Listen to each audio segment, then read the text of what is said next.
ఈరోజు అయితే నేను మనం ఆ రోజు చల్లిన ఆకుకూరలు ఉన్నాయి కదా, పుండికూర.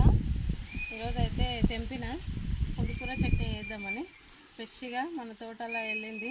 ఫస్ట్ టైం అయితే వేస్తున్నా ఈరోజు. ఎంత ఫ్రెష్గా ఉందో చూడండి ఫ్రెండ్స్, పచ్చపచ్చగా ఎంత నీట్గా ఉంది.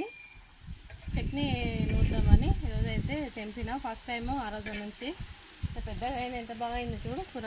ఆకుకూరలు అయితే